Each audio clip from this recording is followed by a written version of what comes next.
Oke, bismillahirrahmanirrahim. Assalamualaikum warahmatullahi wabarakatuh.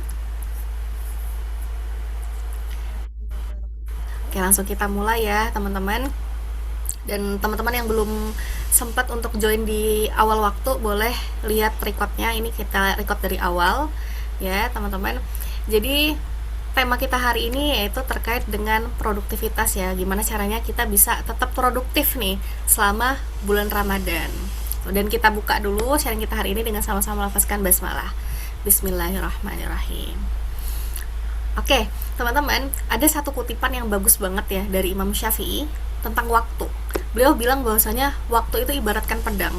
Kalau misalnya kita nggak bisa memanfaatkan atau menggunakan pedang itu untuk memotong, maka siap-siap kata Imam Syafi'i, maka ia yang akan memotongmu. Nah, itu bahaya banget ya. Dari kalimat ini, tentunya kita tuh punya makna yang dalam banget ya dari kalimat Imam Syafi'i ini. Karena bayangin aja, kalau misalnya waktu itu adalah senjata tajam nih teman-teman, kalau kita nggak bisa pegang kendalinya, maka waktu itu akan melukai diri kita sendiri. Nah, karena apa? Karena hari-hari itu terasa lewat begitu aja. Lewat begitu aja tanpa ada karya yang kita buat, tanpa ada peningkatan ibadah yang kita lakukan gitu.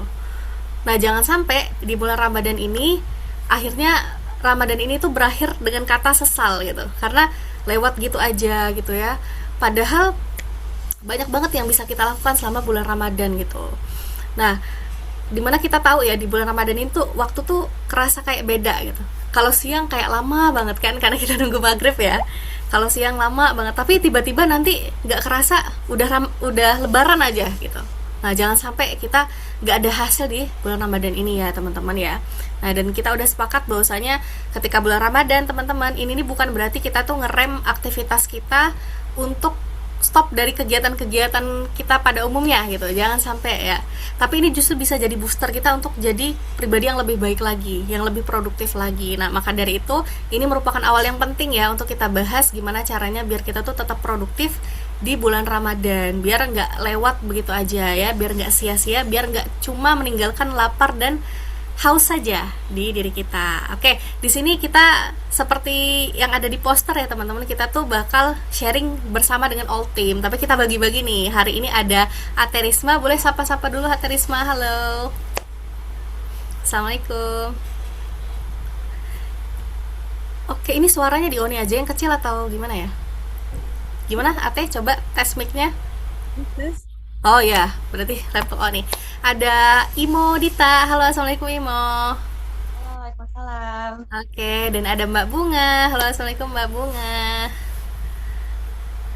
Waalaikumsalam, Ani. Oke, udah tes mic semua ya, insya Allah lancar. Dan sharing kali ini akan dimulai sama Aterisma, terus nanti dilanjutkan sama Imodita, lanjut lagi ke Mbak Bunga, dan terakhir Oni ya, sekaligus closing ya. Boleh nih, teman-teman coba ceritakan POV masing-masing yang juga dikaitkan dengan agama Islam ya.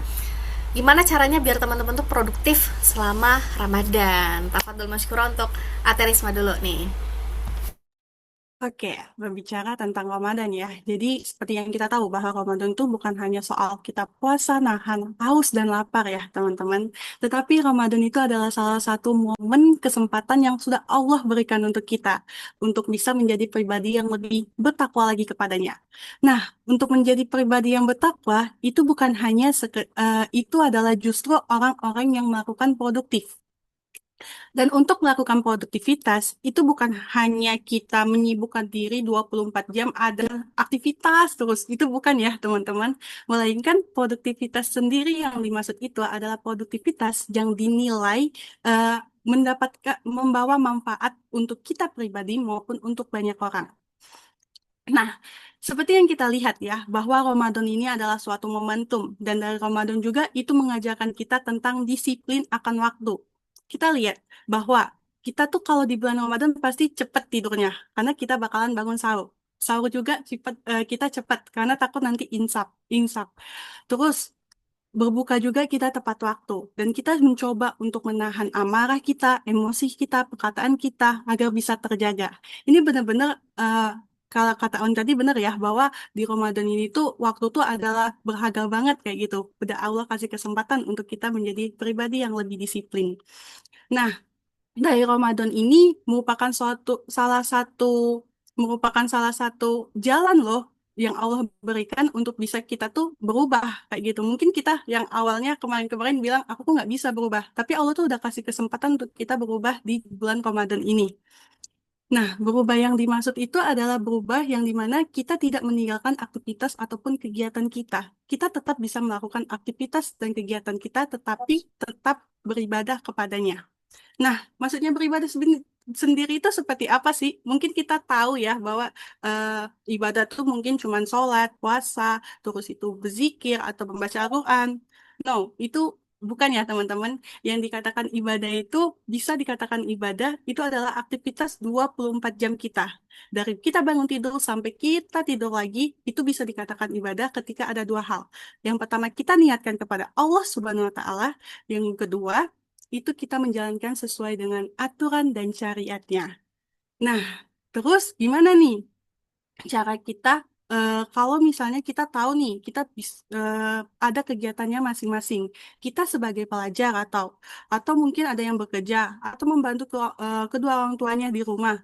It's okay teman-teman, kerjakan aja pekerjaan teman-teman. Atur ulang waktunya, olah dengan baik-baik, tetapi tetap libatkan Allah di dalamnya. Niatkan aktivitas itu hanya untuk beribadah kepada Allah Subhanahu wa Ta'ala.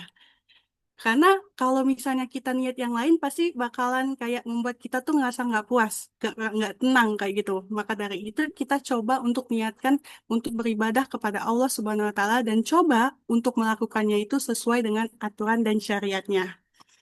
Nah, terkadang kita tanya tuh, gimana ya cara kita untuk mengetahui aturan dan syariatnya Allah kayak gitu. Nah, untuk mencari tahu aturan dan syariatnya Allah, kita perlu ilmu kayak gitu. Karena yang namanya aturan dan syariat tuh mungkin kan kalau misalnya mendengar kata-kata aturan tuh pasti takut ya teman-teman, tapi tidak dengan aturan Allah. Aturan yang Allah tetapkan itu benar-benar membawa kita terarah hidupnya, menjadi bisa menjadi petunjuk yang lebih baik untuk kita. Jadi tinggal kita cari tahu aja, kita ikutin, insya Allah hidup kita tenang. Kita mencari ridhonya Allah Subhanahu Wa Taala. Dan untuk mencari ilmu tersebut, kita bukan hanya sendirian kayak gitu. Kita perlu circle ataupun lingkungan-lingkungan yang bisa membawa kita untuk yang bisa membawa kita ke arah kebaikan. Bagaimana kita caranya untuk mendapatkan circle itu? Coba carilah teman-teman yang bisa mendukung kita. Karena yang namanya untuk bertumbuh dan berkembang bersama Allah itu nggak bisa ya sendirian. Kita tuh kadang ada aja yang namanya keimanan itu atau ada aja di satu hari itu kita tuh ngedown kayak gitu. Kita ngerasa, aduh kayak mana ini mau bangkit lagi. Maka dari itu kita perlu teman-teman kayak gitu. Kita perlu lingkungan kita yang bisa merangkul kita sama-sama. Karena teman-teman pasti dengar kalimat kalau misalnya lingkungan itu mempengaruhi kita bagaimana nantinya. Kalau misalnya kita berkumpul atau duduk dengan orang-orang yang penjual minyak wangi, pasti kita akan tercium harumnya. Begitu juga dengan sebaliknya. Nah, kalau misalnya teman-teman mau mencari lingkungan, carilah lingkungan yang bisa membawa teman-teman ke arah kebaikan, yang membawa teman-teman untuk bisa menjadi menjadi tameng atau menjadi dorongan untuk teman-teman untuk bisa lebih taat dan bertakwa kepada Allah Subhanahu wa taala. Nah, hati harap kalau misalnya di selesai ini kita bukan cukup di sharing aja ya, sharing within nol aja, tetapi jadikanlah wadah titik nol ini eh, menjadi tempat teman-teman untuk bisa mendapatkan circle yang baik, circle lingkungan-lingkungan yang membawa ke arah kebaikan. Yang namanya yang namanya produktivitas itu nggak bisa kita lakukan dengan sendirian. Kita harus bisa kita harus bisa tahu teman-teman kayak gitu. Dan mengapa kita tuh perlu teman lingkungan? Karena dari lingkungan juga kita bisa mengkaji ilmu agama Islam kayak gitu. Karena baik-baik lagi pasti bakalan lebih mencari ke arah kebaikan. Kita mengkaji ilmu agama Islam, terus itu kita mencari lebih dalam kayak gitu. Sebenarnya apa tuh Islam sebenarnya kayak gitu? Bagaimana cara ngelibatin Allah? Dari situlah lingkungan itu benar-benar mempengaruhi segala hal. Jadi teman-teman harus bisa pandai-pandai untuk mencari lingkungan. Nah, maka dari itu teman-teman, yang namanya produktivitas, kerjakan apapun yang menjadi aktivitas teman-teman saat ini. Tetapi libatkan Allah di dalamnya. Atur dan kelola waktu dengan baik dan benar. Dengan spesifik yang bisa teman-teman tuh tahu sinyal bahwa, oh aku harus meningkatkan keimanan aku lagi nih. Dengan cara apa? Berkumpul dengan lingkungan yang baik. Pergi ke majelis ilmu. Terus itu coba mempelajari kayak gitu. Bahwa agama Islam itu bukan hanya sekedar agama, tetapi dia mencakup semua hal kayak gitu. Yang bisa membawa kita ke arah hidup yang lebih baik. Oke, mungkin Ate langsung lanjut aja ya ke Imo. Boleh dilanjut, Imo. Baik, syukron Ate. Nah, baik teman-teman, tadi udah dibahas sama Ate ya. Jadi benar kata Ate, produktivitas itu kita bisa lebih memanage waktu kita agar kita bisa lebih mendekatkan diri kepada Allah. Jadi kalau kita ingin produktivitas, kita harus punya to-do list. Kadang kalau misal kita nggak punya to-do list itu kadang kita suka bingung kan. Oh hari ini aku pengen ngelakuin ini, tapi kalau misalnya kita nggak ada to-do list tuh, kita jadi bingung nih mau ngelakuin apa dulu. Jadi kita harus bisa sebisa mungkin punya to-do list. Jadi bangun sahur nih jam 2 misal, terus udah makan sahur kita langsung sholat tahajud, terus sudah sholat tahajud kita langsung baca Al-Quran, itu termasuk dari to-do list. Karena kalau misalnya kita nggak ada to-do list, itu kita kalau mau ngelakuin aktivitas itu jadinya bingung kan, oh, aku mau ngelakuin apa ya hari ini, karena kita nggak punya tujuan, kita nggak ada tujuan kita mau ngapain hari ini. Karena sebaik-baiknya kita sebagai hamba Allah itu kita harus punya tujuan dulu, kita mau ngelakuin ini karena apa gitu. Karena kalau misalnya kita ingin beribadah tapi kita nggak tahu tujuannya untuk apa, kita ngerasa bakalan sia-sia aja gitu apa yang kita lakukan. Karena uh, semakin kita punya to-do list, semakin kita terarah gitu ingin melakukan apa aja. Jadi kita tuh semakin bisa lebih produktivitas lagi untuk melakukan hal-hal baik. Mungkin seperti kita ikut kajian online gitu ya, berkumpul sama teman-teman soleh, uh, ikut tadarus Al-Quran di masjid gitu ya kan. Itu termasuk dari to-do list. Karena kalau misalnya kita nggak punya to-do list tersendiri, jadi kita tuh akan bingung mau ngelakuin apa aja pada hari itu. Jadi sebisa mungkin kalian itu harus punya to-do list sendiri ya teman-teman.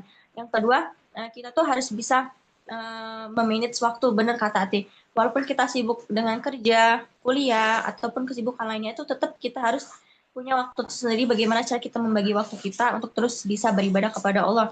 Karena waktu yang kita gunakan itu harus digunakan sebaik mungkin, seperti yang kata Oni bilangin tadi pertama kali. Karena kalau misalnya kita tidak bisa menggunakan waktu kita sebaik mungkin, itu waktu yang kita gunakan itu akan sia-sia aja dan akan terbuang percuma aja gitu.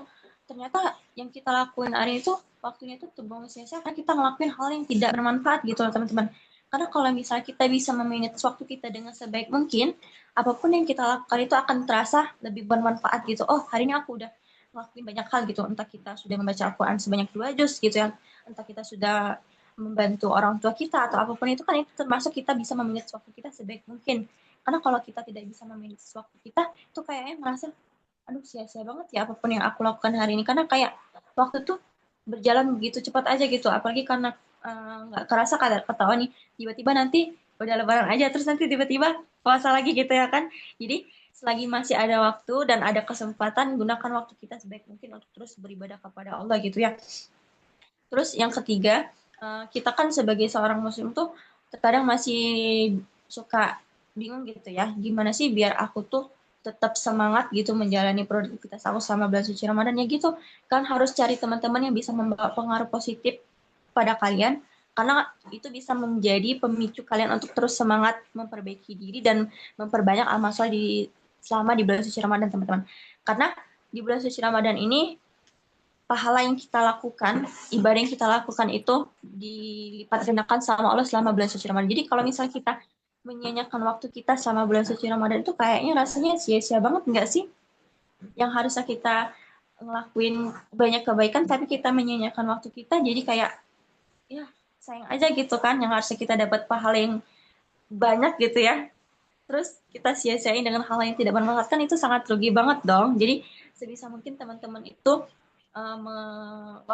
waktunya dan mencari teman-teman yang bisa mengajak kalian untuk bisa berubah menjadi lebih baik dan mendorong kalian, memotivasi kalian untuk terus bisa produktivitas di dalam bulan suci Ramadan ini. Nah, terus gimana sih Kak caranya biar kita tuh bisa tetap semangat dalam menuntut ilmu, belajar gitu ya? Aku tadi baca ada hadis Rasulullah bersabda kayak gini, uh, menuntut ilmu itu adalah kewajiban setiap umat muslim. Jadi kita tuh bakal belajar seumur hidup teman-teman. Jadi untuk kalian jangan pernah berhenti untuk terus belajar, karena sejatinya kita bakal terus belajar sampai ajal menjemput kita gitu. Jadi kalau misalnya ajal belum menjemput kita tuh bakal terus belajar. Jadi pokoknya untuk teman-teman jangan capek untuk terus belajar karena itu memang kewajiban kita sebagai seorang muslim. Apalagi kita kan seorang muslimah gitu ya, dan kita akan menjadi madrasah untuk anak-anak kita nanti. Jadi sebisa mungkin untuk para perempuan untuk terus belajar banyak hal gitu ya, karena kita akan mendidik anak kita dan menciptakan generasi yang akan meneruskan dakwah-dakwah Islam setelah kita gitu ya. Jadi kita harus bisa menciptakan melahirkan anak-anak yang bisa berdakwah di jalan Allah gitu ya. Jadi untuk teman-teman teruslah belajar karena walaupun ngerasanya capek, kita tetap harus belajar gitu karena belajar itu menuntut ilmu di dalam Islam itu adalah wajib gitu. Sampai kapanpun kita akan terus dituntut untuk terus belajar sampai kapanpun. Mungkin dari tas gitu aja kali ya. Bisa dilanjutkan sama Mbak Bunga. Terima kasih. Oke, baik. Terima kasih, Mo. Terima kasih, Ate, Oni, dan teman-teman semuanya. Jadi, izin sebelumnya perkenalkan nama saya Bunga Windiasari. Nah, untuk materinya kan sama ya, tetap produktif selama Ramadan. Nah, untuk produktif itu sendiri, kita tuh kan pasti melakukan kegiatan, aktivitas, kayak gitu ya. Nah, jadi ada 3 unsur lah ya kita sebut. Yang pertama tuh kan sebelum kita melakukan, saat terjadi apa yang kita lakukan, produktivitas ataupun aktivitas. Ketiga, setelah apa yang kita lakukan. Jadi ada 3 poin nih istilahnya. Nah, jadi sebelumnya itu, agar kita tetap produktif, kita itu harus diawali dengan niat. Dengan niat, ini bukan untuk diri sendiri, bukan untuk orang lain, tapi hanya kepada Allah, kayak gitu. Jadi, niatkan kita awali dengan niat yang lurus. Misalkan nih, kita langsung mau produktivitas bekerja ataupun sebagai pelajar dan juga mahasiswa. Misalkan deh ya, jadi kita tuh kayak niatkan awal dulu, misalkan ya Allah, aku niatkan untuk bekerja ini karena Allah, untuk Allah gitu. Nah, setelah itu kita niatkan dengan lurus, jadi kita tuh sudah ada pegangan dengan niat. Dan juga untuk tetap produktif tadi, benar kata Imo, kita itu harus adanya to-do list dengan journaling mungkin, dan juga kita tuh harus mencatat dengan kegiatan apa yang kita lakukan pada hari itu, yaitu biar lebih terstruktur, lebih terjalankan kayak itu. Jadi juga tahu kita bolong-bolongnya di mana kalau misalkan tidak sesuai dengan di hari itu kayak gitu. Dan ada pun juga apa yang telah kita lakukan, misalkan nih kegiatan di kantor ataupun di sekolah, kita melakukan kegiatan sekolah, belajar, ataupun bekerja. Nah, itu kan kita sudah sedang berada di posisi itu, sedang melakukan aktivitas ataupun produktivitas itu. Nah, setelah kita melakukan produktivitas, misalkan nih kita sedang puasa, sedang menahan haus dan lapar. Nah, jadi kita tuh kayak ada rasa nanti menunda ataupun gimana ya, nanti-nanti gitu ataupun bermalas-malas, dan juga ada ke-trigger mungkin lain lagi kayak itu saat kita melakukan produktivitas ataupun aktivitas kita. Nah, jadi dari sedang saat kita melakukan produktivitas itu, sebaiknya kita tuh harus di-booster, harus dikasih dorongan, ialah dengan tekad agar kita itu tuh biar lebih terstruktur, biar lebih enak menjalani kehidupan ataupun produktivitas kita yang kita lakukan kayak gitu. Misalkan tekad kita tuh sudah kita tulis dengan saya harus sholat lebih tepat waktu ataupun ikut kajian rutin tiap minggu ataupun olahraga ataupun baca Quran satu hari itu 1 juz ataupun beberapa halaman. Misalkan kita lagi halangan, kita tuh harus em, menyediakan makanan bagi orang yang berpuasa ataupun saat sahur kayak gitu. Nah, jadi kita tuh harus ada tekad dulu. Jadi setelah kita mempunyai tekad, sudah berniat, jadi setelahnya itu kita dapat poin, ialah buahnya kayak gitu. Jadi kegiatan kita tuh ada hasil kayak gitu, lebih produktif lagi karena sudah tercatat, sudah terniat, dan juga ada tekad dari diri kita. Nah, misalkan di Ramadan ini sudah terjalankan 30 hari dengan to-do list, dengan niat yang benar, dengan tekad yang kuat, yang menjadi dorongan kita, insya Allah nanti di bulan-bulan selanjutnya ataupun bulan Ramadan di selanjutnya itu bisa terrealisasi dengan sebelumnya kayak gitu. Dan juga kita tuh harus introspeksi diri dengan Ramadan selanjutnya yang sebelumnya kayak gitu. Misalkan di Ramadan sebelumnya itu kita tuh belum produktif menjalankan ibadah, menjalankan bekerja misalkan. Nah, jadi bisa untuk produktif di tahun ini, bisa untuk evaluasi lagi gitu. Dan juga setelah ada 3 poin tadi kan, kalau sebelum itu kita meniatkan dengan niat yang lurus, niat karena Allah. Nah, setelah kita niat dengan Allah, niat lurus, dan adapun saat kita sedang bekerja, sedang sekolah, ataupun sedang sebagai mahasiswa, nah itu kedua tuh, sedang beraktivitas ataupun produktivitas, kita melakukan dengan tekad yang benar-benar tekad untuk lebih baik lagi dari Ramadan sebelumnya, ataupun dari hari-hari sebelumnya, kayak gitu. Dan ada 3 poin. Selanjutnya itu 3, ialah setelah melakukan kegiatan dengan niat tekad tadi. Nah, itu ialah mempertahankan. Nah, dengan mempertahankan ini, kita itu bisa untuk berdoa kepada Allah, terus untuk ibadah, mencari teman, kayak gitu. Teman yang memang untuk bisa mengingatkan kita, ataupun kajian rutin, bisa hubungin aja nanti titik nol, kayak gitu ya. Dan juga kalau bisa mencari guru ataupun ustazah yang bisa mendorong kita gitu, mendukung kita, dan juga harus adanya pikiran positif untuk terus melakukan produktivitas yang benar-benar terrealisasi kayak gitu. Itu mungkin itu saja Oni dari Bunga. Terima kasih. Oke, Masya Allah, bisa dicatat ya teman-teman poin masing-masing nih dari Ate Risma, dari Imodita, dan juga dari Mbak Bunga. Lanjut sekarang Oni coba sharing ya teman-teman terkait dengan produktivitas biar Ramadan kita tuh nggak sia-sia ya. Nah, jadi teman-teman, tingkat produktivitas itu sangat dipengaruhi oleh makanan yang kita konsumsi. Sangat dipengaruhi banget ya. Karena pada dasarnya kalau misalnya kita telusuri lebih dalam, seluruh syariat Allah itu pasti ada manfaatnya buat kita. Cuma ada yang kita tahu, ada yang enggak. Tapi lagi-lagi Oni peringatkan ya, bahwasanya walaupun memang setiap syariat itu tuh ada manfaatnya bagi kita, tapi kita melakukannya jangan karena mengejar manfaatnya. Oh, misalnya karena puasa tuh sehat jadi aku mau puasa, jangan. Tapi karena puasa ini disuruh sama Allah, jadi aku ngerjain. Nah, itu adalah niat karena Allah. Itu salah satu syarat ibadah ya. Syarat ibadah ada 2. Pertama niat karena Allah, kedua sesuai dengan syariat. Nah, jadi memang ya seluruh syariat Allah itu pasti punya manfaatnya masing-masing. Ada misteri di balik itu semua untuk kebaikan kita. Begitu juga dengan puasa sebenarnya. Apa yang terjadi ketika kita puasa? Ya, tadi tuh Oni baru lewat animasi-animasi tentang kesehatan ya. Nah, ini relate banget sebenarnya, pas banget, algoritmanya bisa baca ya kalau hari ini Oni tuh mau sharing. Jadi apa yang terjadi dalam tubuh kita ya? Yang terjadi dalam tubuh kita adalah semua organnya ketika kita puasa itu lagi dalam performa terbaik banget gitu ketika kita puasa.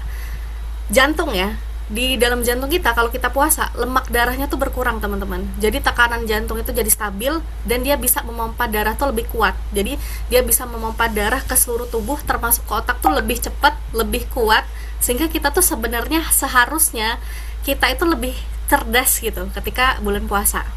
Kemudian lambung juga jadi ada waktu buat bersih-bersih ya. Jadi kosong gitu kan lambungnya.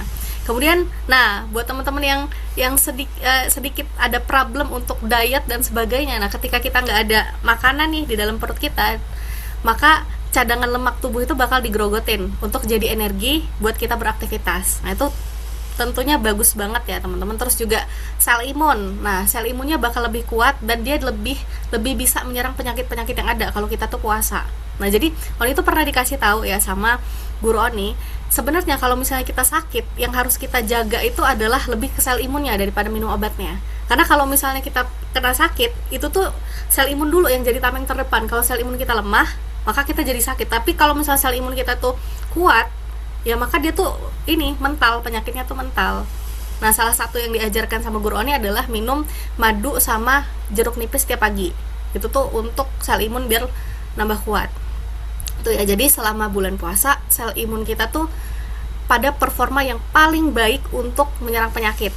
Seharusnya seperti itu ya, settingan Allah. Terus juga sel-sel kita tuh lagi memperbaiki dirinya sendiri.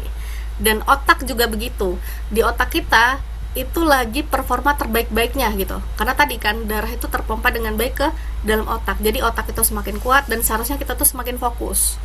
Harusnya seperti itu dengan settingan Allah. Kenapa masih banyak orang-orang tuh yang kayak nggak fokus, kadang lemes gitu ya, kita tuh lemes, nggak nyambung kalau diajak ngomong, kayak gitulah, lolos sedikit gitu. Kenapa? Itu karena pengaruh dari makanan sebenarnya. Pengaruh dari makanan ya. Karena makanan itulah yang bisa merusak tadi, yang jantung, lambung dan sebagainya. Karena seharusnya ketika kita puasa, energi yang harusnya dipakai untuk ngurusin makanan dalam lambung ya, dalam perut kita, itu dialihkan ke otak. Jadi otak tuh harusnya semakin jenius ya teman-teman gitu. Jadi yang harus kita lakukan adalah perhatikan makanan dan minuman yang kita konsumsi saat sahur dan juga saat berbuka.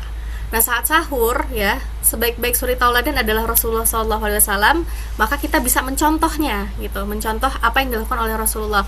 Rasulullah ketika sahur itu beliau mengonsumsi kurma, kemudian susu ya, susu yang fresh milk gitu, yang low fat ya, cari aja di supermarket banyak. Terus dicampur dengan madu. Kalau Oni sih biasanya madu sesendok doang. Udah cukup itu, dan Oni sudah ngerasakan bener-bener fresh ketimbang Oni ketimbang Oni makan nasi atau makan mie atau nggak makan sama sekali.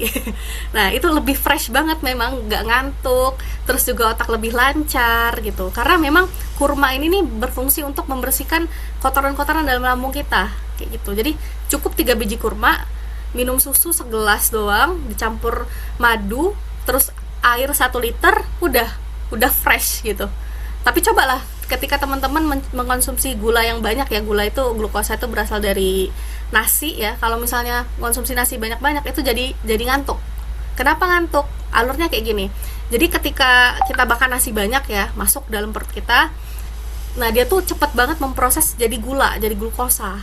Nah, karena dia tuh kaget ya, otomatis kerja organ tubuh itu tuh juga tiba-tiba langsung saset. Nah, jadi tubuh kita tuh capek, sampai akhirnya kita tuh lelah lah, ngantuk kayak gitu. Nah, itu alasan kenapa kita tuh tidak dianjurkan ya oleh Rasulullah untuk memakan banyak glukosa ketika sahur gitu. Jadi anjurannya itu doang sih sebenarnya, kurma, kemudian madu, minum air banyak, terus juga minum susu. Itu yang harus diperhatikan ketika sahur ya, biar kita tuh fresh, bisa produktif.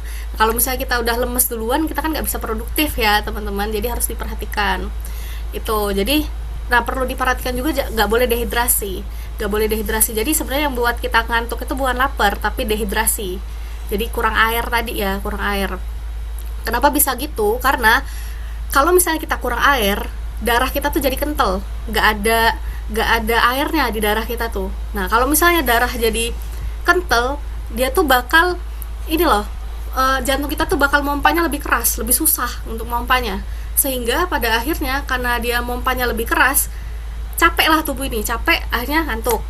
Atau kalau nggak ngantuk, dia ngasih sinyal ke otak untuk minum lagi, aus. Nah, itu rasa asal usul kenapa ada rasa haus ya, karena darah kita kental, dia butuh kandungan air di dalam darah, jadi dia ngirim sinyal ke otak, nyuruh si bos ini, manusia ini untuk minum gitu. Tapi karena puasa kita nggak bisa minum kan, jadi akhirnya apa, kita jadi lemas, kita jadi ngantuk. Nah, jadi pastikan harus minum yang banyak ya. Berarti kalau misalnya sehari 2 liter, 1 liternya pas sahur, 1 liternya pas buka puasa, biar kita tuh fresh gitu.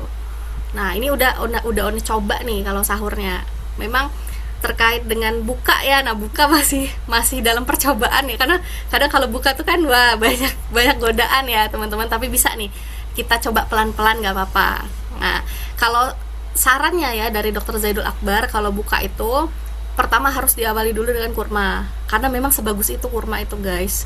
Itu jadi jangan langsung dihantam nasi, jangan langsung dihantam makanan-makanan pedas, nanti dia kaget kan, tiba-tiba dia lagi santai tuh dalam perut ya, si lambung tuh tiba-tiba masuk banyak makanan, kaget dia. Nah, jadi masukin dulu kurma. Kalau ada susu, kurma itu bagusnya diikat dengan vitamin C. Nah, jadi zat besi dalam kurma dia tuh bakal optimal kalau diikat dengan vitamin C, kayak semangka, nanas. Nah, itu bagus. Ya, jeruk. Nah, gitu. Jadi diikat dengan vitamin C biar optimal dianya. Nah, barulah minum air putih dulu, baru nanti makan makanan yang berat, tapi jangan berlebihan tentunya ya. Kurangi gorengan, terus glukosa terlalu banyak itu juga harus dikurangi. Terus yang bagus juga itu untuk memperbaiki gen-gen kita dalam tubuh itu air kelapa sebenarnya. Tapi memang ya, ada beberapa orang yang ketika minum air kelapa dia jadi lemas. Kenapa lemas? Karena berarti sistem pencernaannya itu udah rusak. Caranya adalah biar gak lemas, dikasih garam Himalaya. Garam Himalaya itu garam yang agak oren-oren gitu loh, kasih dikit biar untuk menetralisirnya. Nah itu bisa minum air kelapa gitu ya. Nah itu ya teman-teman ya.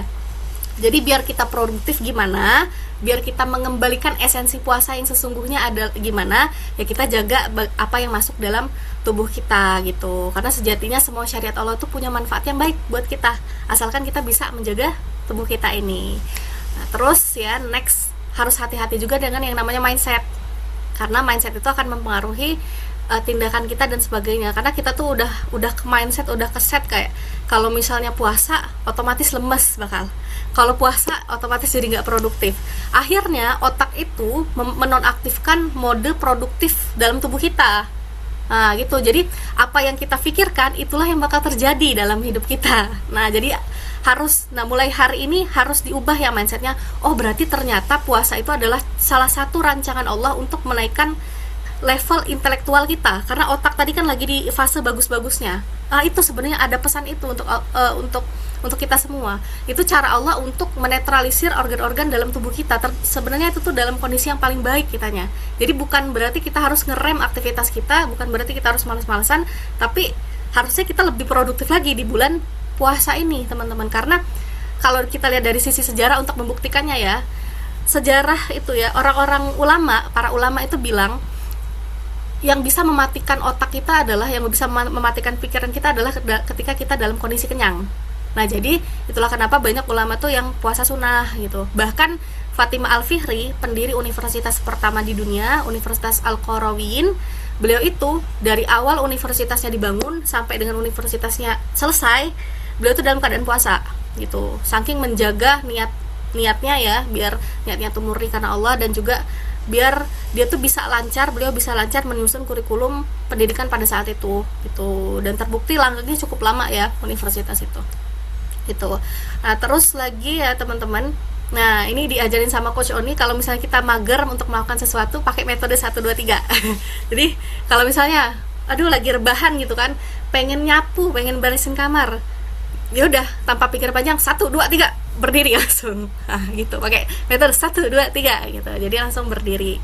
Nah gitu ya. Terus juga teman-teman seperti yang dikatakan oleh para tim lainnya, Ate, Imo dan juga Mbak Bunga ya, kita memang perlu circle karena kita tuh perlu percontohan. Jadi kalau kita ngelihat orang lain ya, orang lain tuh semangat, kita jadi ikut semangat juga. Carilah teman-teman, baik itu di sosial media ya, teman-teman online atau teman-teman di dunia nyata, cari sehingga frekuensinya tuh bisa ketularan.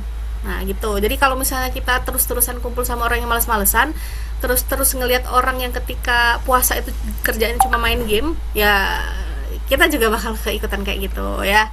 Karena kalau nggak kita yang terwarnai, kita yang akan mewarnai orang lain gitu ya. Jadi teman-teman jangan lupa untuk menyibukkan dengan aktivitas-aktivitas yang baik dan join di circle yang baik juga. Dan sebenarnya kalau misalnya kita belajar Islam ya teman-teman, kita tuh pasti bakal menjadi pribadi yang maju.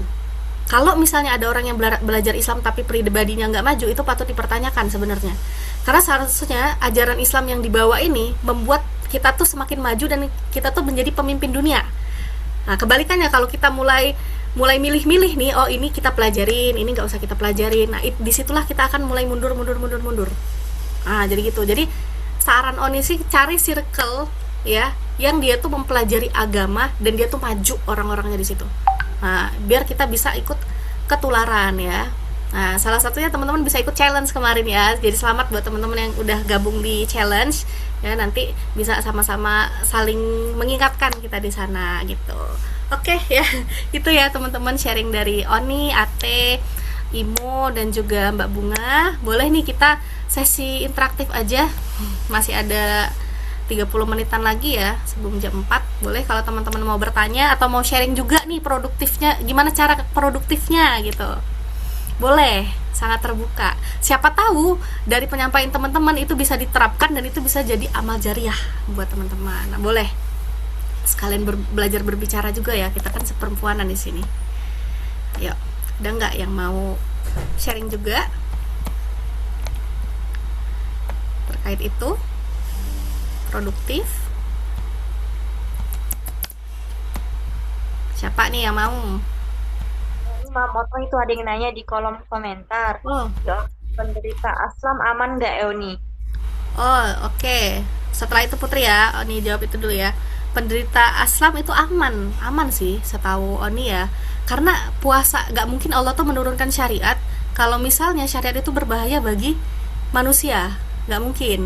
Jadi Oni nggak tahu secara medisnya ya, Mbak.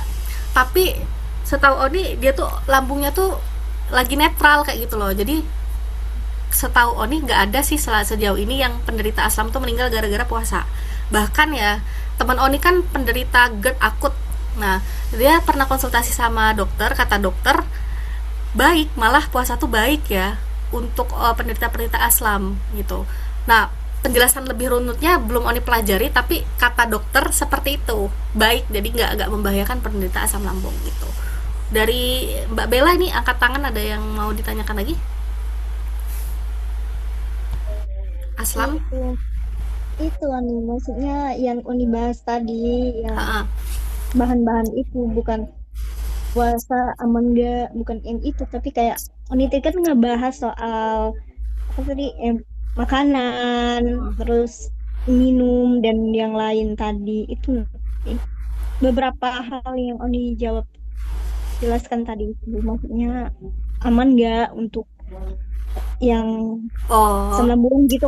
Oh iya, ingat aku yang waktu Oni bilang tentang makan waktu sahur cuman pakai apa tadi beberapa itu oh, nah oh, aman itu gak gitu aman maksudnya? nggak gitu iya, apa itu aman nggak kalau Oh, misalkan nggak hmm, sih hmm. sahur. Oh, oke. Oh, karena dikit ya. Aman sih, aman. Aman. Karena Oni pun juga penderita asam lambung, Mbak. Sebenarnya. Penderita asam lambung ya. Jadi tiga kurma itu sudah bisa mengcover kebutuhan energi dalam tubuh kita. Tiga tuh udah cukup. Bahkan kalau misalnya dalam keadaan hamil, maksimalnya 7 dalam sehari, nggak boleh lebih. Kalau dalam keadaan hamil ya.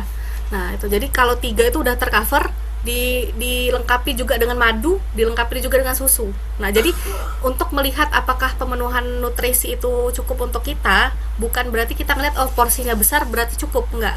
Bisa jadi porsinya kecil itu dia berkualitas gitu loh. Nah, porsinya kecil tapi dia berkualitas. Ada juga yang porsinya besar, kayak misalnya kita makan nasi banyak, porsinya besar, malah itu nggak berkualitas buat penderita asam lambung gitu, Mbak Bella. Gimana?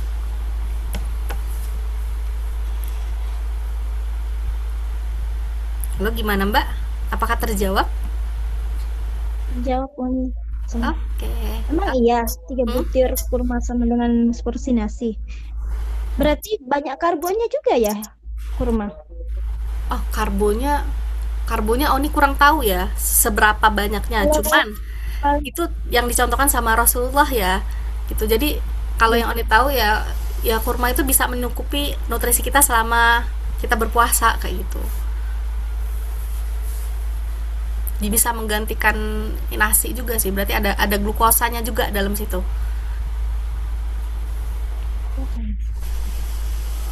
Tuh. ini dong mau tanya, Hmm? kalau kita kan udah beberapa hari menjalani puasa ya, Hmm. dan nggak tahu kenapa aku tuh ngerasa puasa kali ini tuh sama aja kayak gitu, nggak sama aja kayak dia di hari-hari sebelum-sebelumnya. Antara puasa dan nggak puasa tuh kayak ngerasa harinya ya, bukan momennya itu Hmm. biasa aja gitu. Hmm. Karena bingung aja nih, kayak cepet banget berlalu, kurang menikmati. Kadang bingung apa karena sebelum-sebelumnya sebelum masuk ini karena ada mencoba untuk puasa ini ya gitu. Hmm. Jadi puasa dulu gitu kan. Jadi kenapa bingung gitu. Maaf ya berbelit-belit ya. Hmm. Eh, Menurut kakak-kakak semuanya itu kenapa kita bisa ngerasa kok cepet banget ya hari berlalu, jam itu tautannya udah jam 4 meskipun di bulan puasa kayak gitu. Karena sebelumnya itu aku ngerasa kalau bulan puasa itu hari yang lama.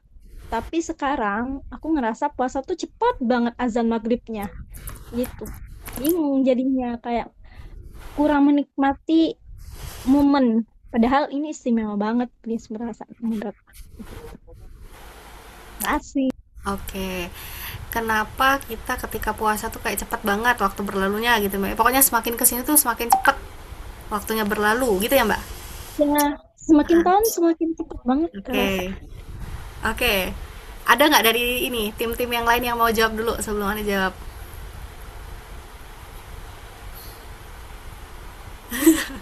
Ayo, siapa siapa siapa? Nah, Imo mau jawab. Mbak Bunga? Boleh request yang duluan nggak? Ya, boleh. Boleh. Silakan. Aku mau jawaban dari ini, Ate. Ate. Ayo, Terus Ate. yang kedua aku Hmm. mau jawabannya dari Mbak Bunga. Yang ketiga ini Imo. Baru Ani ya terakhir. Ya, siap. Ayo, silakan guys. Oke, mungkin dari pertanyaan dari Mbak Bella tadi ya, mengenai apa sih kalau misalnya dari puasa tuh ke sekarang ini kayak biasa-biasa aja, terus waktunya cepet. Nah, mungkin dari pembahasan sebelumnya coba Mbak Bella atur lagi ulang mindset Mbak Bella kayak gitu. Karena seperti yang kita tahu, kita tuh kayak kata Imo tadi kan, untuk melakukan sesuatu tuh harus tahu tujuannya dulu kayak gitu. Harus tahu kenapa sih aku melakukan ini kayak gitu. Kita melakukan misalnya untuk produktivitas di bulan Ramadan kayak gitu, apapun kegiatan yang mau kita lakukan hanya tujuannya untuk Allah, itu tuh pasti membawa kita tuh kayak oke, aku harus semangat karena aku pengen dapatnya ridho Allah kayak gitu. Aku nggak tahu dengan hal yang lainnya. Maka dari itu, coba diperbaiki lagi dari segi mindsetnya untuk yang pertama. Karena kan mindset itu benar-benar mempengaruhi tindakan kita kayak gitu. Dari situlah kita tuh harus coba tahu tujuannya, perbaiki mindset, dan tindakan kita akan bisa lebih produktif memanfaatkan waktu kita tuh walaupun terasa cepat, tapi waktu kita tertata dengan baik dan eh, benar-benar bermanfaat di bulan Ramadan ini. Mungkin itu sih dari Ateh. Boleh lanjut? Oke, terima kasih sebelumnya. Nah, jadi apa tadi pertanyaannya, Teh? Kenapa? Kenapa? Kenapa kalau misalnya di bulan puasa sekarang tuh Mbak Bella tuh rasanya cepet berlalu, cepet banget waktunya, terus tuh kayak biasa-biasa aja kayak gitu ya kan Mbak Bella? Oke, nah kalau misalkan tentang waktu ya, memang Ramadan itu sangat singkat dan juga memang dari tahun ke tahun juga cepat waktu itu. Nah, memang kayak harus kita tuh adanya apa ya, menstimulun itu kayak itu. Mau karena apa kayak itu kita melakukan kegiatan ini. Misalkan, aduh Ramadan sudah tiba kayak gitu. Jadi kita tuh harus pertanyakan dulu kenapa kita tuh mau menyambut Ramadan, kenapa kita tuh mau melakukan kegiatan itu dengan sebaik-baiknya kayak itu. Jadi kita tuh memang waktu itu sangat singkat, memang fitrahnya itu sudah memang waktunya memang selalu singkat dan dunia itu juga kayak gitu memang dunia itu juga kompetisi kayak kita tuh memang harus menyiapkan harus membangun mindset kita dengan dunia itu singkat, waktu itu singkat, jadi kapan lagi kalau nggak saat ini kayak gitu. Terus juga sebaik-baiknya kita tuh harus melakukan kegiatan itu dengan niat, dengan tekad, agar bisa untuk melakukan kegiatan ataupun produktivitas kita dengan baik kayak gitu. Dan juga dunia itu kan memang kompetisi ataupun kayak pasti bikul khairat. Jadi kita tuh kayak berlomba-lomba dari kebaikan. Jadi kita tuh kapan lagi kalau nggak Ramadan tahun ini dan juga bisa untuk berevaluasi dari muhasabah dari diri kita dari yang tahun sebelumnya kayak gitu. Jadi kapan lagi kalau bukan tahun ini kayak gitu. Boleh lanjut ke Imo atau Ani? Baik, terima kasih Mbak Bunga. Mungkin benar apa yang dibilangin Ate sama Mbak Bunga, mungkin kita kurang bisanya memanage waktu, terus juga kita nggak bisa ngejaga produktivitas kita sebagaimana lagi kita melakukan kegiatan gitu ya. Karena gini, bulan suci Ramadan itu kan kita harus menjalankan segala sesuatu tuh diniatkan karena Allah gitu ya. Karena kalau misalnya kita nggak niatkan karena Allah tuh kayak ngerasa apa yang kita lakukan itu kayak sia-sia dan ngerasa waktu itu terasa begitu cepat gitu ya berlalu. Jadi benar yang Ati bilang tadi, kita harus memanage waktu sebaik mungkin. Kita harus apa ya? Kita harus memanage waktu sebaik mungkin dan kita tuh harus bisa membagi waktu kita gitu. Oh, kita jam sekian tuh harus ngapain aja gitu. Jadi kita benar-benar termanage gitu dan kayak ngerasa waktu itu nggak cepat berlalu gitu. Karena kalau misal kita ada kesibukan tuh kayak kita ngerasa oh aku ada kesibukan ini nih di jam sekian, jadi kayak kita ngerasa waktu kita tuh masih banyak dan panjang gitu, jadi kita nggak ngerasa waktu kita tuh cepat berlalu dan sia-sia karena kita banyak melakukan kegiatan yang bermanfaat dan positif gitu. Terus juga mungkin Mbak Bella kurang memanage waktu mungkin atau kurangnya to do list gitu ya, karena to do list itu sangat penting gitu ya, karena kalau misalnya kita melakukan sesuatu tanpa ada to do list itu kayak kita tuh kehilangan arah nggak sih, kayak kita tuh nggak tahu tujuannya mau kemana gitu. Karena dengan adanya to-do list tuh kita tuh jadi terarah, oh jam sekian aku harus ngapain gitu. Misal jam 8 aku harus sholat duha, terus selesai sholat duha aku lanjut tadarus Quran, itu kan jadi ngebuat waktu kita tuh lebih panjang dan lebih lama lagi gitu. Jadi kayak kita tuh nggak ngerasa waktu berjalan begitu cepat gitu Mbak Bella. Mungkin segitu aja kali ya, dan bisa ditambahin sama Eoni. Terima kasih. Oke, makasih teman-teman, udah keren banget ya jawaban-jawabannya ya. Boleh dicatat nih Mbak Bella. Dan gongnya, nah penutupnya Oni bakal ngasih hadis, ngasih dalil ya. Kenapa kita tuh semakin tahun ngerasa kayak waktunya semakin banget cepat berlalu? Karena memang ini sudah dimention sama Rasulullah dalam hadis riwayat Ahmad dan Tirmizi, seingat Oni ya. Jadi Rasulullah bilang kiamat itu nggak akan terjadi sampai akhirnya waktu itu terasa berdekatan gitu. Jadi satu tahun kayak 1 bulan kayak 1 minggu, 1 minggu kayak 1 hari, dan 1 hari kayak 1 jam kayak kita lagi ngebakar kertas dalam lagi ngebakar daun kering dalam sekejap. Nah, jadi kiamat nggak akan terjadi sampai waktu itu terasa berdekatan, atau artinya kita translatekan, artinya adalah waktu itu cepat berlalu. Nah, berarti tandanya apa? Udah deket kiamat gitu. Sebentar lagi kita kan udah fase keempat nih, bentar lagi fase kelima dan akhirnya kiamat. Tapi jangan takut sebenarnya teman-teman ya, karena kita sebagai umat Islam kita nggak akan merasakan kiamat besar, karena nanti kita akan dimatikan dengan angin halus. Jadi semua umat Islam itu mati dalam sekejap, angin halus itu mematikan semua umat Islam, kecuali orang-orang kafir dan orang-orang munafik yang akan merasakan kiamat besar yang sesungguhnya gitu. Nah, tapi sebelum itu nanti ada ujian Dajjal lah, nanti ada ujian Ya'juj Ma'juj ya. Nah, semoga kita terselamatkan dari ujian-ujian itu ya, teman-teman. Nanti juga ada ujian berupa kekeringan ya selama bertahun-tahun. Nah, itu cuman, dan kita nggak ada bahan makanan lagi. Itu yang bisa membuat kita kenyang tuh hanya zikir kepada Allah Subhanahu wa taala, kita mengingat Allah Subhanahu wa taala. Itu ya. Jadi, yang pertama, ini adalah tanda-tanda kiamat sudah dekat gitu. Kita adalah penduduk akhir zaman, tidak ada lagi nabi selain Nabi Muhammad. Nabi Muhammad adalah nabi penutup dan kita adalah penduduk akhir zaman itu ya. Nah, kemudian yang kedua, bisa jadi juga walaupun memang ya waktu itu terasa cepat, tapi ketika kita ngerasa cepat ada rasa kepuasan, itu artinya berkah waktunya. Nah, bisa jadi kalau misalnya kita ngerasa kok kayak cepet banget tapi aku belum ngapa-ngapain, berarti hilangnya keberkahan waktu. Nah, contohnya ya, misalnya kita contohkan dengan orang yang dia tuh punya banyak uang tapi banyak terlilit riba. Nah, uangnya banyak memang, tetapi pada akhirnya nanti habis-habis saja gitu, karena nggak berkah tadi. Nah, begitu juga dengan ketika kita berbicara terkait dengan waktu. Kalau misalnya kita ngerasa waktu kita tuh lewat-lewat aja tanpa ada hasil, berarti waktu kita tuh kurang berkah. Gimana biar berkah? Tadi seperti yang teman-teman katakan ya, seperti Ate, Imu, dan Mbak Bunga katakan, kita harus libatkan Allah pada setiap niat kita di aktivitas-aktivitas kita, biar waktunya itu berkah. Nah, itu jadi ada 2 poin ya dari Oni, Mbak Bella gitu.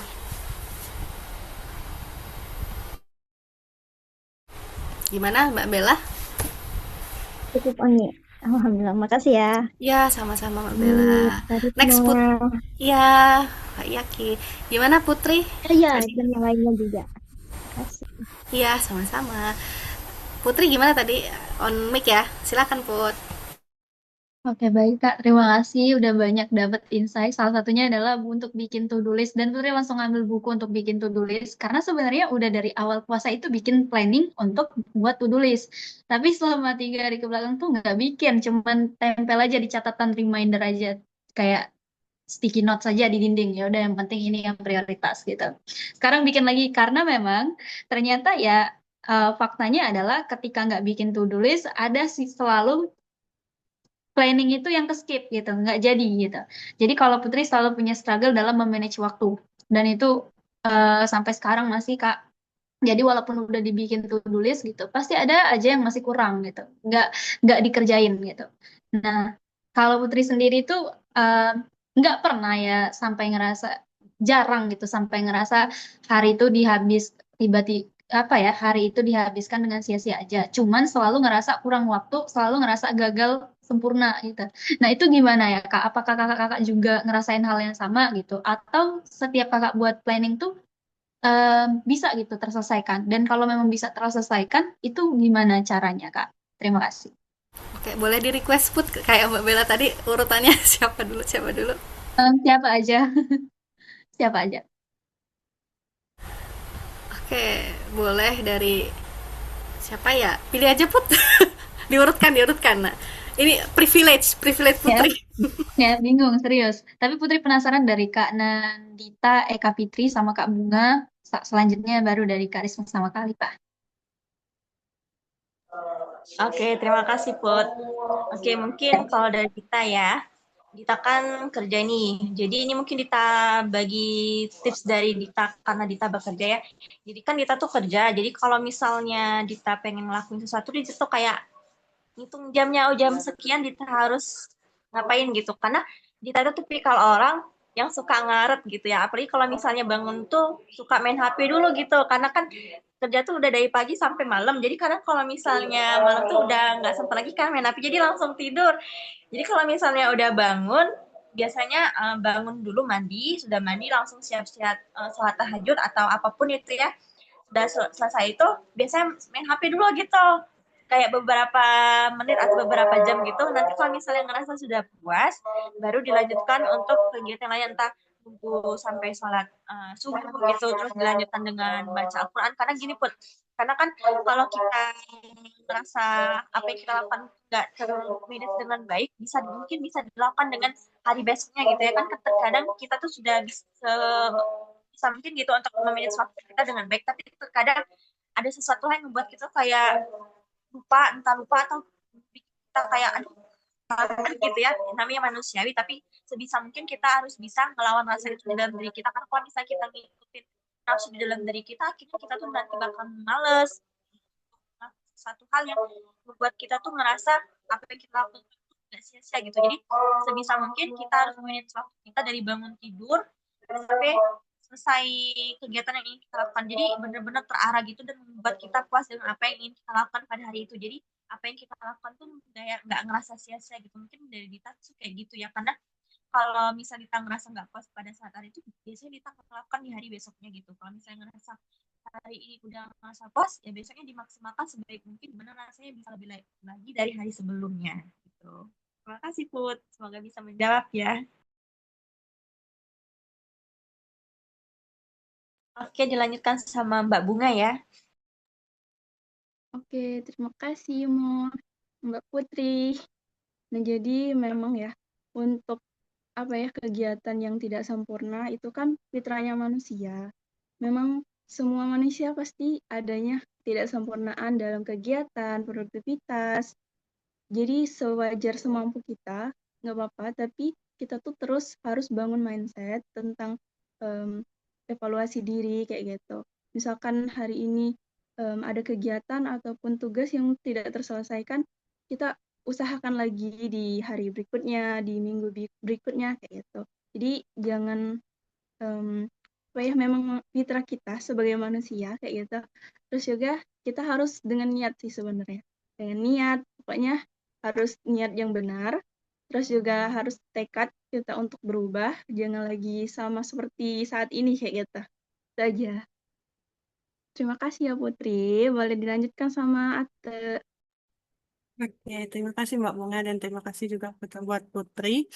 Untuk misalnya dari aktivitas yang kurang sempurna itu pasti ada ya, namanya kita bahwa yang sempurna. Ada aja yang to-do list yang nggak terselesaikan. Nah, bagaimana tuh kayak kita untuk manajemen to-do list kita? Kita boleh tuh benar kata Imo tadi ya, kalau misalnya kita tuh benar-benar merancang kegiatan kita. Dari kita bangun tidur sampai kita tidur lagi. Nah, yang dimana itu tuh bukan hanya dirancang pada saat kita awal sama kita mau tidur aja pas ngelihatnya. Tetapi kita pantau kayak gitu. Kalau dari Ate pribadi, kalau misalnya buat to-do list itu, misal nih, pagi Ate buat kayak gitu sebelum subuh. Terus nanti Ate bakalan lihat tuh setelah subuhnya aktivitas apa yang Ate bisa lakukan di pagi hari ini. Dan ngelihat tuh, kan kita nggak tahu nih di hari ini tuh bakalan ada apa aja kayak gitu. Karena kita cuman bisa merencanakan kayak gitu. Untuk hasilnya kita nggak tahu kayak gitu. Misal ada hal dadakan yang nggak bisa kita tinggalkan, sehingga to-do list kita nggak apa ya nggak terjalankan di jam segitu. Kita bisa ngelihat lagi, kira-kira yang to-do list ini prioritas kita nggak sih untuk kita harus selesaikan di hari ini. Nah, kalau misalnya itu menjadi prioritas kita, kita pindahin aja jamnya. Tapi kalau memang misalnya itu waktunya bisa nunggu lama kayak gitu bisa kita kerjakan untuk besoknya. Jadi evaluasi itu bisa kita lakukan saat kita memantau to-do list kita. Jadi itulah kita harus bisa bukan sembari kita menulis to-do list saja, kita memantau to-do list kita, mengevaluasi kegiatan kita. Kalau misalnya mau dikatain sempurna banget, itu pasti nggak mungkin kayak gitu. Pasti ada aja nanti di mana kalanya kita mengerjakannya kita sekian planning jam segini, tapi kerjanya di jam segini berbeda kayak gitu. Mungkin itu aja dari Ate. Boleh untuk Oni. Oke, jadi memang wajar ya, karena orang yang Oni kenal sebagai orang yang sangat produktif pun ternyata dia juga seperti itu, gak selalu 100% terlaksana gitu to-do list yang ada. Dan mungkin ini bisa jadi pembelajaran juga ya, kalau Oni biasanya gagal itu karena tidak menspesifikkan waktunya, gak dikasih jam-jamnya kan, kata teman-teman tadi harus dikasih jam-jamnya. Nah kalau Oni tuh paling cuma di list aja apa, alhasil dia nggak kekontrol kan. Nah itu berarti bisa jadi evaluasi untuk Oni dan teman-teman juga. Jadi memang Oni juga pernah disarankan untuk pas malam tidur untuk besok pagi tuh udah ditentukan jam sekian sampai jam sekian ngapain dan sebagainya. Terus juga kalau Oni sendiri ya, ketika itu nggak terlaksana, Oni selalu ingat bahwasanya setidaknya ketika kita sudah berniat itu sudah dicatat sama Allah gitu. Ya udah nggak apa-apa gitu, dan itu normal aja, dan jangan sampai kita tuh berhenti. Nah itu yang kadang tuh membuat kita nggak maju-maju ya, karena sekali nggak terlaksana seterusnya kita nggak terlaksana terus menerus gitu kan. Nah jadi ketika kita gagal, kita ngerasa kayak lagi down, ya sudah besok mulai lagi, anggap aja day one lagi lah gitu. Jadi jangan membuat kita tuh stop sampai di situ, jadi kita nggak maju-maju. Jadi walaupun keadaannya kita lagi down, walaupun keadaannya kita tuh lagi ngerasa kayak nggak semangat atau malas-malesan, ya udah mulai lagi aja besok gitu. Nggak harus sempurna kok, memang kita manusia basicnya nggak sempurna gitu. Itu sih Put, ada feedback dari Putri, tahu gimana?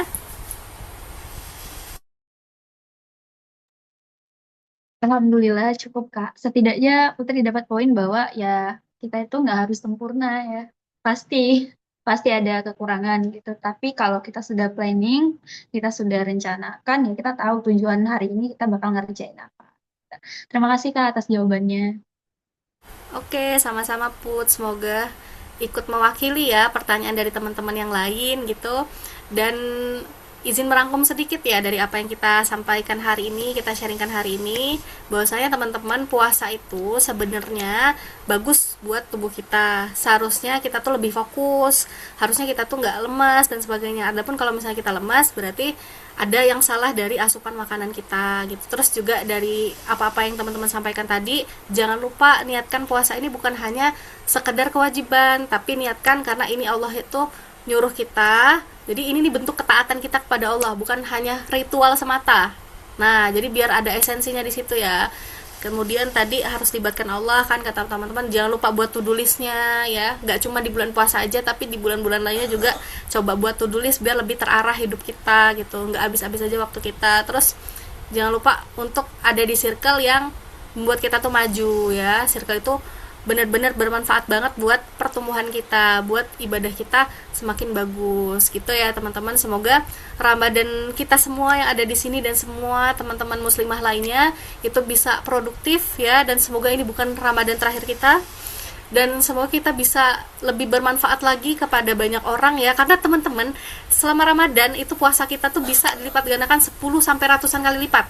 Nah, kalau kita berinfak, kalau kita sharing ilmu kayak gini, kalau kita ngasih makanan untuk orang-orang berbuka puasa atau something lah, seluruh hal kebaikan yang itu tuh termasuk dalam kategori ibadah, bisa dilipat gandakan 10 sampai ratusan kali lipat selama bulan puasa.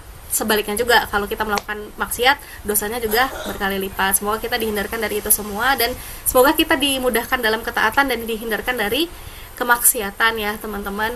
Jadi puasa ini semoga kita bisa menjadi pribadi yang lebih fresh secara fisik ya, kemudian lebih cemerlang dari sisi pikiran, dan juga lebih hebat dalam berkarya. Semoga banyak karya yang bisa teman-teman ciptakan selama bulan puasa ini, karena begitu juga yang dilakukan oleh ulama-ulama terdahulu. Banyak karya-karya yang tercipta ketika beliau sedang berpuasa gitu teman-teman ya. Semoga ada ibroh yang bisa didapatkan dari sharing kali ini, dan sampai jumpa di sharing minggu depan ya. Pekan depan itu kita bahas semua peristiwa besar yang terjadi di bulan Ramadan, apa aja sih. Nah ya, jadi jangan sampai kelewatan karena itu daging banget pastinya ya, bersama dengan tim titik nol tentunya ya. Terima kasih buat teman-teman yang sudah mengalokasikan waktunya untuk belajar ya. Jangan lelah untuk belajar. Kita tutup hari ini dengan sama-sama melafazkan hamdalah, alhamdulillahirobbilalamin, istighfar 3 kali, astagfirullahaladzim, astagfirullahaladzim, astagfirullahaladzim, dan kita sempurnakan dengan doa kafaratul majlis. Subhanakallahumma bihamdika asyhadu an la ilaha illa anta astaghfiruka wa atubu ilaik. Amin amin ya rabbal alamin.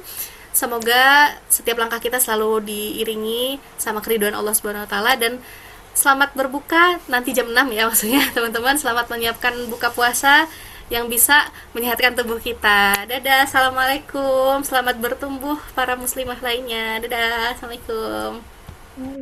See you ya.